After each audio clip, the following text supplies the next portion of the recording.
नमस्कार और स्वागत है आप सभी का आपके अपने विश्वसनीय समाचार स्रोत EPS 95 गाइड में। स्पष्ट शब्दों में कहा, यह कोई भीख नहीं बल्कि हमारा अधिकार है। हमने इस देश की सेवा में अपना पूरा जीवन समर्पित कर दिया और आज जब हमें सहारे की सबसे ज्यादा जरूरत है तो हमें नजरअंदाज किया जा रहा है। उनकी आवाज में उन लाखों पेंशनरों का दर्द झलकता था जिन्हें सरकार द्वारा बार बार न्यूनतम पेंशन में वृद्धि का आश्वासन तो दिया गया, लेकिन जमीनी स्तर पर कोई भी ठोस कदम आज तक नहीं उठाया गया। यह आश्वासन अब खोखले वादे प्रतीत हो रहे हैं, जिससे पेंशन धारकों में भारी आक्रोश और निराशा का माहौल है। यह समझना महत्वपूर्ण है कि इन पेंशनरों की मांगें क्या हैं। उनकी कुल 4 सूत्रीय मांगें हैं जो उनके जीवन की मूलभूत आवश्यकताओं से जुड़ी है। न्यूनतम पेंशन में वृद्धि उनकी सबसे प्रमुख मांग है कि वर्तमान में दी जा रही अत्यंत अल्प पेंशन राशि को बढ़ाकर न्यूनतम 57,500 हर साल 500 प्रतिमाह किया जाए। आज की कमर महंगाई में RS 8000 या R00 की पेंशन राशि एक मजाक के समान है, जिससे महीने भर का गुजारा तो दूर, कुछ दिनों की दवाइयों का खर्च भी पूरा नहीं हो पाता। महंगाई भत्ता डियरनेस अलाउंस पेंशन को महंगाई भत्ते से जोड़ा जाए। जिस प्रकार सरकारी कर्मचारियों का वेतन मुद्रास्फीति के प्रभाव को कम करने के लिए समय समय पर बढ़ाया जाता है, उसी तर्ज पर पेंशनरों की पेंशन में भी महंगाई के अनुपात में वृद्धि होनी चाहिए। यह सुनिश्चित करेगा कि उनकी क्रय शक्ति समय के साथ कम न हो और वे सम्मान के साथ अपना जीवन यापन कर सकें। मुफ्त चिकित्सा सुविधा उम्र के इस पड़ाव पर स्वास्थ्य संबंधी समस्याएं आम हो जाती हैं और इलाज का खर्च उठाना कई बुजुर्गों के लिए असंभव होता है। इसलिए सभी EPS 95 पेंशनरों और उनके जीवन साथियों को मुफ्त और कैशलेस चिकित्सा सुविधा प्रदान की जानी चाहिए। उच्च पेंशन का सरलीकरण। जिन पेंशनरों ने उच्च पेंशन का विकल्प चुना है, उनकी प्रक्रिया को सरल बनाया जाए और बिना किसी बाधा के उन्हें इसका लाभ दिया जाए। संगठन के राष्ट्रीय महासचिव श्री वीरेंद्र सिंह राजावत जी ने इस स्थिति की भयावहता को और भी मार्मिक शब्दों में व्यक्त किया। उन्होंने दावा किया, हमारे कई बुजुर्ग साथी भोजन और आवश्यक दवाइयों के अभाव में दम तोड़ रहे हैं। यह एक राष्ट्रीय त्रासदी है जिसे अनदेखा किया जा रहा है। उनकी यह बात उन अनगिनत कहानियों को सामने लाती है जहां पेंशन की मामूली रकम के कारण बुजुर्गों को अपनी जरूरतों और स्वास्थ्य से समझौता करना पड़ रहा है। इस प्रेस कॉन्फ्रेंस में समिति के अन्य वरिष्ठ पदाधिकारी जैसे राष्ट्रीय सचिव श्री राजीव भटनागर और अन्य गणमान्य व्यक्ति भी मौजूद थे, जिन्होंने एकजुट होकर सरकार से तत्काल हस्तक्षेप की मांग की। तो आज और कल 4 और 5 अगस्त को दिल्ली का जंतर मंतर केवल एक प्रदर्शन स्थल नहीं बल्कि उन 78 लाख बुजुर्गों की आशाओं और आकांक्षाओं का केंद्र बिंदु बना हुआ है। वे सरकार को यह याद दिलाने आए हैं कि राष्ट्र का निर्माण करने वाले इन वरिष्ठ नागरिकों को उनके जीवन के संध्या काल में इस प्रकार असहाय नहीं छोड़ा जा सकता। उनकी आंखों में भले ही उम्र की थकान हो, लेकिन उनके इरादों में संघर्ष की वही मजबूती है जो उन्होंने अपने सेवा काल में दिखाई थी। अब देखना यह है कि क्या उनकी यह गूंज सत्ता के गलियारों तक पहुंचती है और क्या सरकार उनकी इन वाजिब मांगों पर कोई सकारात्मक कदम उठाती है। कर्मचारियों और पेंशनरों के लिए महंगाई से बड़ी राहत।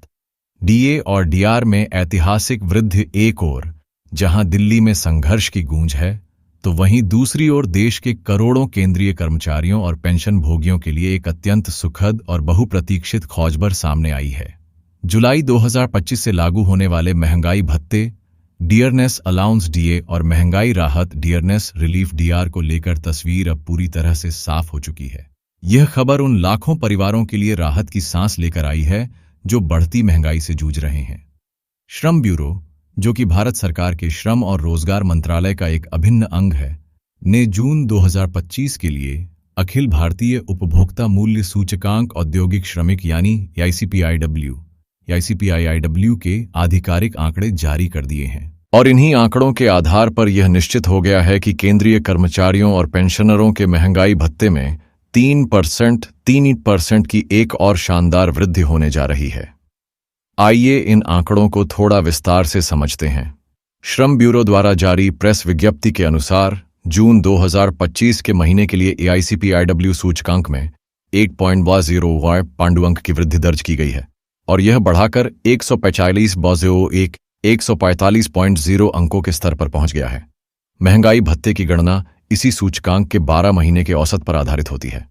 इस नवीनतम आंकड़े के आने के साथ ही पिछले एक वर्ष के सूचकांक का औसत यह स्पष्ट करता है कि डीए और डीआर में 3% की निश्चित वृद्धि होगी। वर्तमान में केंद्रीय कर्मचारियों और पेंशनरों को 52% पड़ीस की दर से महंगाई भत्ता मिल रहा है।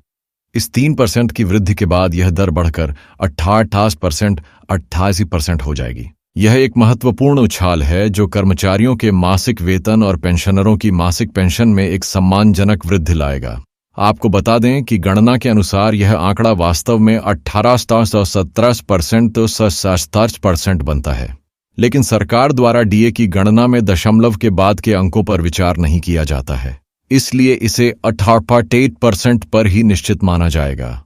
यह वृद्धि जुलाई 2025 से ही प्रभावी होगी, जिसका अर्थ है कि जब भी सरकार इसकी औपचारिक घोषणा करेगी, कर्मचारियों और पेंशनरों को जुलाई महीने से लेकर घोषणा के महीने तक का बकाया यानी एरियर भी प्राप्त होगा। श्रम ब्यूरो द्वारा 31 जुलाई 2025 को जारी की गई प्रेस विज्ञप्ति के बाद डीए वृद्धि को लेकर चल रही सभी अटकलों और आकलनों पर विराम लग गया है। अब यह केवल एक औपचारिकता मात्र रह गई है। यह प्रेस विज्ञप्ति श्रम ब्यूरो के चंडीगढ़ स्थित मुख्यालय से जारी की गई है, जो देश के 828 औद्योगिक रूप से महत्वपूर्ण केंद्रों में फैले 317 बाजारों से खुदरा मूल्यों के आंकड़े एकत्रित करके हर महीने यह महत्वपूर्ण सूचकांक तैयार करता है। यह एक अत्यंत व्यापक और विश्वसनीय प्रक्रिया है। विज्ञप्ति में यह भी बताया गया है कि जून 2025 के लिए साल दर साल मुद्रास्फीति की दर 2.50% 2.75% रही, जबकि पिछले वर्ष इसी महीने यानी जून 2024 में यह दर 3.77% 327% थी। अब सभी की निगाहें केंद्रीय मंत्रिमंडल की बैठक पर टिकी हैं। सामान्य तौर पर केंद्रीय मंत्रिमंडल सितंबर के महीने में जुलाई से देय महंगाई भत्ते में वृद्धि को अपनी मंजूरी प्रदान करता है, इसलिए यह पूरी संभावना है कि आने वाले सितंबर 2025 में प्रधानमंत्री की अध्यक्षता में होने वाली कैबिनेट की बैठक में इस 88% डीए और डीआर पर अंतिम मुहर लगा दी जाएगी और वित्त मंत्रालय द्वारा इसकी अधिसूचना जारी कर दी जाएगी। यह घोषणा निश्चित रूप से करोड़ों केंद्रीय कर्मचारियों और पेंशन भोगियों के लिए त्योहारी मौसम से पहले एक बड़ी सौगात होगी, जो उन्हें बढ़ती कीमतों से निपटने में काफी मदद करेगी। उच्च पेंशन आवेदनों पर ईपीएफओ की सख्ती, अस्वीकृति की उच्च दर ने खड़ी किए सवाल। अब रुख करते हैं एक ऐसे मामले की ओर जो लाखों सेवानिवृत्त कर्मचारियों के भविष्य से सीधे तौर पर जुड़ा है, उच्च पेंशन का मामला। कर्मचारी भविष्य निधि संगठन ईपीएफओ के मुख्यालय ने हाल ही में एक ऐसा कदम उठाया है जिसने इस पूरे मामले में एक नई हलचल पैदा कर दी है। मुख्यालय ने अपने सभी क्षेत्रीय कार्यालयों को एक पत्र लिखकर उच्च पेंशन के लिए प्राप्त हुए आवेदनों की अस्वीकृति की, असाधारण रूप से उच्च दर पर गंभीर चिंता व्यक्त की है और इस पर तत्काल ध्यान देने का निर्देश दिया है। यह मामला तब और भी गंभीर हो जाता है जब पता चलता है कि यह पत्र श्रम और रोजगार मंत्रालय के एक निर्देश के बाद जारी किया गया है। 23 मई को जारी इस पत्र में कहा गया है कि मंत्रालय ने सेवानिवृत्ति निधि निकाय यानी ईपीएफओ को यह निर्देश दिया है कि उच्च पेंशन के ऐसे सभी मामले जिन्हें अस्वीकृत किया गया है उनका एक विशेष ऑडिट करवाया जाए। यह ऑडिट भारत के नियंत्रक और महालेखा परीक्षक सीएजी के अधीन सूचीबद्ध चार्टर्ड अकाउंटेंट की एक विशेष टीम द्वारा किया जाएगा। सरकार का यह कदम इस बात की ओर इशारा करता है कि उच्च पेंशन आवेदनों की अस्वीकृति में कहीं न कहीं कोई बट्टी गठबंधी या प्रक्रियात्मक खामियां हो सकती हैं, जिनकी जांच करना आवश्यक है। आइए इस मामले की पृष्ठभूमि और आंकड़ों को समझते हैं। उच्चतम न्यायालय द्वारा ईपीएफओ के पेंशन भोगियों और सदस्यों को उच्च पेंशन का विकल्प चुनने के लिए एक अवसर प्रदान करने के ऐतिहासिक निर्देश के बाद ईपीएफओ के पास कुल 17,19,000 आवेदन प्राप्त हुए थे। यह एक बहुत बड़ी संख्या है जो दर्शाती है कि कितने लोग इस अवसर का लाभ उठाना चाहते थे, लेकिन जो आंकड़े सामने आए हैं वे चौंकाने वाले और चिंताजनक हैं। एक वरिष्ठ अधिकारी ने इंडियन एक्सप्रेस को बताया कि इन 17,19,000 आवेदनों में से लगभग 1,12,000 आवेदनों को पूरी जानकारी न होने या दस्तावेजों में कमी के कारण नियोक्ताओं एम्प्लॉयर्स के पास वापस भेज दिया गया है। यह प्रक्रिया का एक हिस्सा हो सकता है, लेकिन असली चिंता का विषय स्वीकृतियों की धीमी गति और अस्वीकृतियों की उच्च दर है। इस वर्ष 31 मार्च तक के आंकड़ों के अनुसार ईपीएफओ केवल 337,000 आवेदकों के लिए ही मांग पत्र डिमांड लेटर जारी कर पाया है। मांग पत्र जारी करना प्रक्रिया का एक महत्वपूर्ण चरण है, जिसके बाद पेंशन भोगी को बकाया राशि जमा करनी होती है। इससे भी अधिक निराशाजनक बात यह है कि इस अवधि तक केवल TB500 पेंशन भुगतान आदेश, पेंशन पेमेंट ऑर्डर्स पीपीओ ही जारी किए गए हैं। इन आंकड़ों का सीधा सा मतलब है कि कुल आवेदनों का एक बहुत छोटा हिस्सा ही अंतिम चरण तक पहुंच पाया है। लाखों आवेदन अभी भी प्रक्रिया के विभिन्न चरणों में लंबित हैं या फिर उन्हें अस्वीकृत कर दिया गया है। ईपीएफओ मुख्यालय द्वारा असाधारण रूप से उच्च अस्वीकृति दर का उल्लेख करना यह दर्शाता है कि क्षेत्रीय कार्यालयों द्वारा आवेदनों को खारिज करने में शायद बहुत सख्त या अतार्किक रवैया अपनाया जा रहा है। मंत्रालय द्वारा विशेष ऑनडेड का आदेश देना एक स्वागत योग्य कदम है। इस ऑनडेड से यह पता लगाने में मदद मिलेगी कि आवेदनों को किन कारणों से अस्वीकृत किया जा रहा है। क्या यह दस्तावेजों की कमी है, नियोक्ताओं द्वारा डाटा का सत्यापन न करना है, या फिर क्षेत्रीय कार्यालयों द्वारा नियमों की गलत व्याख्या है। यह पारदर्शिता लाएगा और यह सुनिश्चित करने में मदद करेगा कि किसी भी योग्य आवेदक को उसके अधिकार से वंचित न किया जाए। लाखों पेंशन भोगी जिन्होंने अपनी जीवन भर की जमा पूंजी इस उम्मीद में लगाई है कि उन्हें बुढ़ापे में एक बेहतर पेंशन मिलेगी, वे अब इस ऑडिट के परिणामों का बेसब्री से इंतजार कर रहे हैं। पुरानी पेंशन की बहाली की मांग। शिक्षकों और कर्मचारियों का आक्रोश मार्च। देश में जहां एक ओर ईपीएस 95 पेंशनर और केंद्रीय कर्मचारी अपनी अपनी मांगों को लेकर संघर्षरत हैं, वहीं दूसरी ओर राज्य सरकारों के अधीन काम करने वाले लाखों शिक्षक और कर्मचारी पुरानी पेंशन योजना ओल्ड पेंशन स्कीम ओपीएस की बहाली के लिए अपने आंदोलन को लगातार तेज कर रहे हैं। इसी कड़ी डीडीची में बिहार के दरभंगा शहर की सड़गी डीएचके हाल ही में एक विशाल आक्रोश मार्च की गवाह बनी। राष्ट्रीय आंदोलन के आह्वान पर महासंघ गोपगुट और NIMOPS national movement for old pension scheme के संयुक्त नेतृत्व में हजारों की संख्या में शिक्षकों और कर्मचारियों ने शहर में एक प्रभावशाली मार्च निकाला। यह मार्च लहरियासराय टावर से शुरू होकर समाहरणालय कलेक्टेड मुख्यालय तक पहुंचा, जहां प्रदर्शनकारियों ने अपनी मांगों को लेकर जोरदार प्रदर्शन किया। उनके हाथों में तख्तियां थीं और उनकी जुबान पर एक ही नारा था, पुरानी पेंशन बहाल करो, एनपीएस रद्द करो, रिस्टोर ओपीएस, स्क्रैप एनपीएस। यह आक्रोश मार्च उस व्यापक असंतोष को दर्शाता है जो नई पेंशन योजना न्यू पेंशन स्कीम एनपीएस को लेकर कर्मचारियों में व्याप्त है। आपको बता दें कि पुरानी पेंशन योजना एक परिभाषित लाभ डिफाइंड बेनिफिट प्रणाली थी, जिसमें सेवानिवृत्ति के बाद कर्मचारी को उसके अंतिम वेतन के आधार पर एक निश्चित पेंशन की गारंटी दी जाती थी। यह पेंशन सरकार द्वारा दी जाती थी और महंगाई के साथ बढ़ती भी थी, जिससे सेवानिवृत्त कर्मचारी का भविष्य पूरी तरह सुरक्षित रहता था। इसके विपरीत 2004 के बाद लागू की गई नई पेंशन योजना, जिसे अब राष्ट्रीय पेंशन प्रणाली एनपीएस कहा जाता है, एक परिभाषित योगदान डिफाइंड कंट्रीब्यूशन प्रणाली है। यह शेयर बाजार पर आधारित है। इसमें कर्मचारी और सरकार दोनों एक निश्चित राशि का योगदान करते हैं और सेवानिवृत्ति पर मिलने वाला लाभ पूरी तरह से बाजार के प्रदर्शन पर निर्भर करता है। इसमें किसी भी प्रकार की गारंटीड पेंशन का प्रावधान नहीं है, जिससे कर्मचारियों को अपने बुढ़ापे को लेकर एक अनिश्चितता और असुरक्षा की भावना महसूस होती है। इन आंकड़ों का सीधा सा मतलब है कि कुल आवेदनों का एक बहुत छोटा हिस्सा ही अंतिम चरण तक पहुंच पाया है। लाखों आवेदन अभी भी प्रक्रिया के विभिन्न चरणों में लंबित हैं या फिर उन्हें अस्वीकृत कर दिया गया है। ईपीएफओ मुख्यालय द्वारा असाधारण रूप से उच्च अस्वीकृति दरों का उल्लेख करना यह दर्शाता है कि क्षेत्रीय कार्यालयों द्वारा आवेदनों को खारिज करने में शायद बहुत सख्त या अतार्किक रवैया अपनाया जा रहा है। मंत्रालय द्वारा विशेष ऑडिट का आदेश देना एक स्वागत योग्य कदम है। इस ऑडिट से यह पता लगाने में मदद मिलेगी कि आवेदनों को किन कारणों से अस्वीकृत किया जा रहा है। क्या यह दस्तावेजों की कमी है, नियोक्ताओं द्वारा डाटा का सत्यापन न करना है या फिर क्षेत्रीय कार्यालयों द्वारा नियमों की गलत व्याख्या है। यह ऑडिट पारदर्शिता लाएगा और यह सुनिश्चित करने में मदद करेगा कि किसी भी योग्य आवेदक को उसके अधिकार से वंचित न किया जाए। लाखों पेंशन भोगी जिन्होंने अपनी जीवन भर की जमा पूंजी इस उम्मीद में लगाई है कि उन्हें बुढ़ापे में एक बेहतर पेंशन मिलेगी, वे अब इस ऑडिट के परिणामों का बेसब्री से इंतजार कर रहे हैं।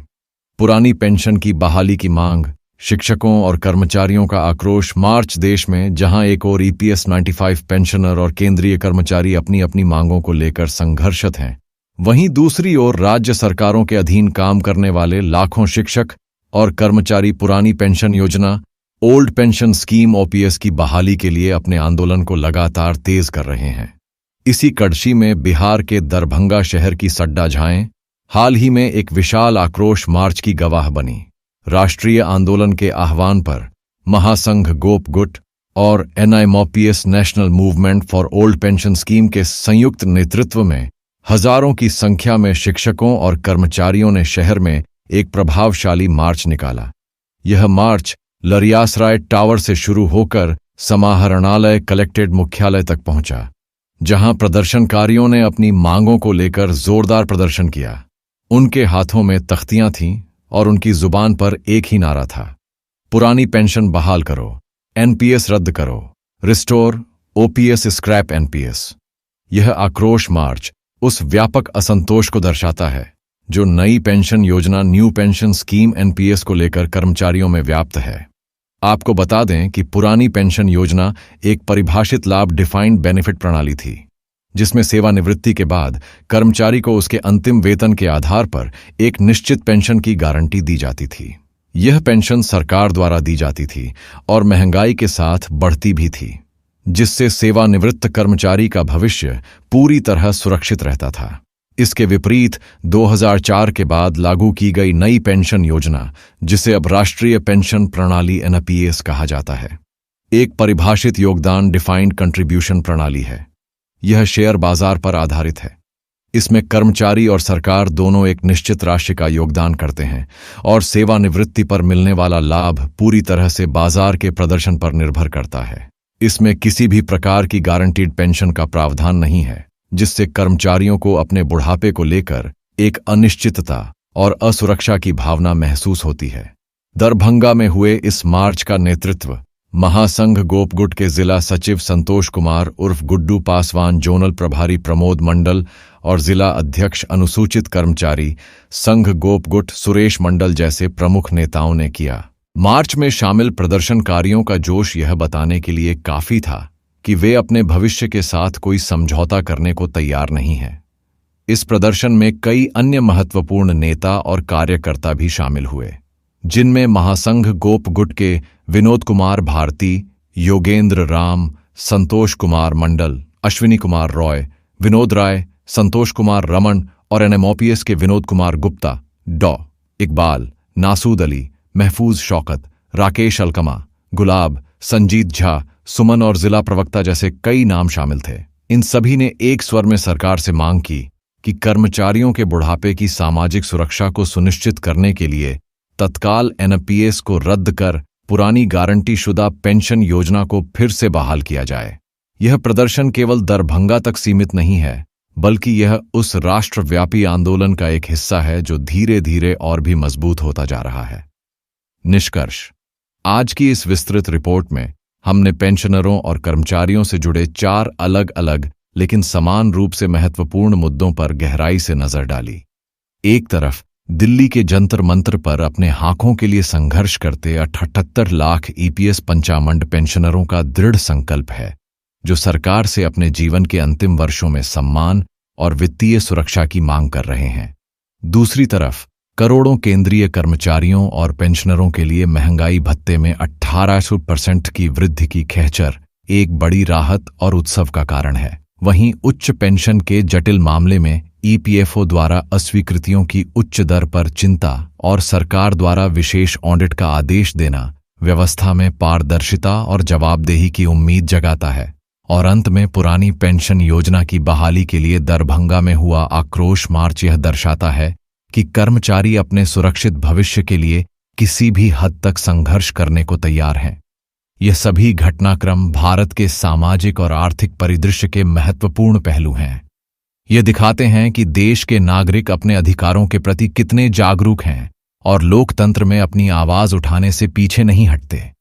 आने वाले दिन यह तय करेंगे कि सरकार इन मांगों और चिंताओं पर कितनी गंभीरता से विचार करती है। हम इन सभी मामलों पर अपनी पैनी नजर बनाए रखेंगे और हर ताजा जानकारी आप तक पहुंचाते रहेंगे। देखने के लिए धन्यवाद। जय हिंद, जय भारत।